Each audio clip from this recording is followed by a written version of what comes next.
তাহলে কি সত্যি মারা গেছে ইসরায়েলের প্রধানমন্ত্রী বেনিয়ামিন নেতানিয়াহু? যদি মারা যায় তাহলে কিভাবে মারা গেল?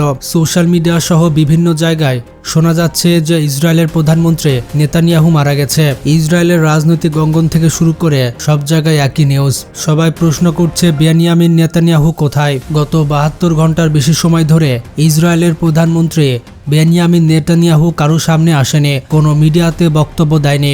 আর তার এই অনুপস্থিতি নিয়ে তৈরি হয়েছে এক অদ্ভুত ধোঁয়াশা। প্রতিদিন একাধিক ভিডিও বার্তা, ছবি এবং সরাসরি ভাষণ দিয়ে মিডিয়ায় সক্রিয় থাকা এই নেতা হঠাৎ করে যেন অদৃশ্য হয়ে গেছে। তার অফিসিয়াল চ্যানেল থেকে কোনো নতুন ভিডিও আসেনি, এমনকি নতুন ছবিও প্রকাশিত হয়নি। গত 4 দিনের বেশি সময় ধরে তার কোনো রকম পাত্তা পাওয়া যায়নি। এমতো অবস্থায় সামাজিক যোগাযোগ মাধ্যমে ছড়িয়ে পড়েছে চাঞ্চল্যকর দাবি, ইউক্রেন রাশিয়া যুদ্ধের পর এবার ইরান ইসরায়েল সংঘাতে বাংলাদেশের সরাসরি জড়িত হওয়ার গুজব। কিছু অনলাইন পোস্ট এবং ভাইরাল বার্তায় দাবি করা হচ্ছে যুক্তরাষ্ট্র ও ইসরায়েলের সঙ্গে যৌথভাবে ইরানের বিরুদ্ধে যুদ্ধে প্রায় 12,000 বাংলাদেশি সেনা ইরানে পাঠানো হয়েছে। এই দাবির সাথে যুক্ত করা হয়েছে নেতানিয়াহু মারা গিয়েছে, এমনটা দাবি করছে ইরানের আধা সরকারি নিউজ সংস্থা। ইরানের ব্যাপক হামলায় অবশেষে নেতানিয়াহু নিহত হয়েছে বলে চারিদিকে প্রচার করা হচ্ছে। তবে ইরানের এই দাবির কোনো আনুষ্ঠানিক প্রমাণ বা নির্ভরযোগ্য সূত্র পাওয়া যায়নি। তাছাড়া বাংলাদেশ সরকারের পক্ষ থেকে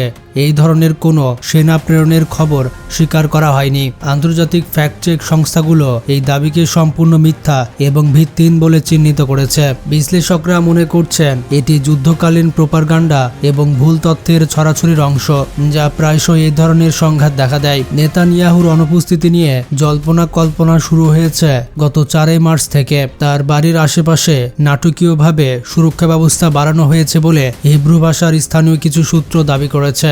আত্মঘাতী ড্রোন হামলার আশঙ্কায় এই ধরনের ব্যবস্থা নেওয়া হয়েছে বলে জানানো হয়েছে। অনেকেই প্রশ্ন তুলছে, এটি কি প্রধানমন্ত্রীকে রক্ষা করার জন্য নাকি কোনো অভ্যন্তরীণ ঘটনা আড়াল করার চেষ্টা? কূটনৈতিক অঙ্গনে আরও চাঞ্চল্য ছড়িয়েছে ডোনাল্ড ট্রাম্পের জামাতা জারেড কুশনার এবং মার্কিন বিশেষ প্রতিনিধি স্টিভ উইটকপের পূর্ণ নির্ধারিত ইসরায়েল সফর হঠাৎ বাতিল হওয়ায়। এই সফর বাতিলের পেছনে নেতানিয়াহুর শারীরিক অবস্থা দায়ী বলে অনেকে অনুমান করছে। ফ্রান্সের প্রেসিডেন্ট ইমানুয়েল ম্যাক্রোর সঙ্গে নেতানিয়াহুর একটি ফোন আলাপের খবর প্রকাশ করেছে ইলিসি প্যালেস, কিন্তু সেই কথোপকথনের সুনির্দিষ্ট সময় উল্লেখ না করায় সন্দেহ আরও বেড়েছে যে বেনিয়ামিন নেতানিয়াহু মারা গিয়েছে।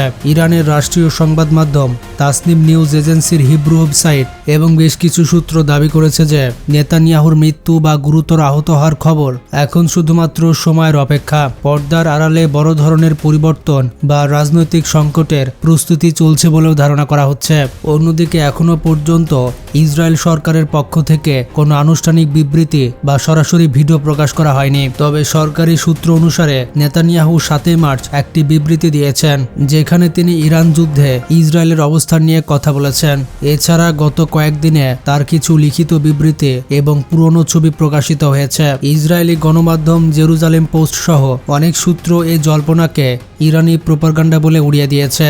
ইসরায়েলের জেরুজালেম পোস্ট দাবি করেছে নেতানিয়াহু এখনও সক্রিয় আছে। তবে ইসরায়েল ইরান সংঘাতের এই পর্যায়ে এই ধরনের গুজব ছড়ানো অস্বাভাবিক কিছু নয়। যুদ্ধকালীন সময়ে তথ্য এবং মনোবল ভাঙার চেষ্টা সাধারণ ঘটনা। তাছাড়া বাংলাদেশের সেনা প্রেরণও একইভাবে অপপ্রচার বলে মনে করা হচ্ছে, কারণ কোনো আন্তর্জাতিক সংস্থা বা সরকারি ঘোষণায় এর সমর্থন মিলেনি। এইরকম নীরবতা ইসরায়েলের সাধারণ নাগরিকদের মধ্যে ব্যাপক উদ্বেগ বাড়িয়েছে।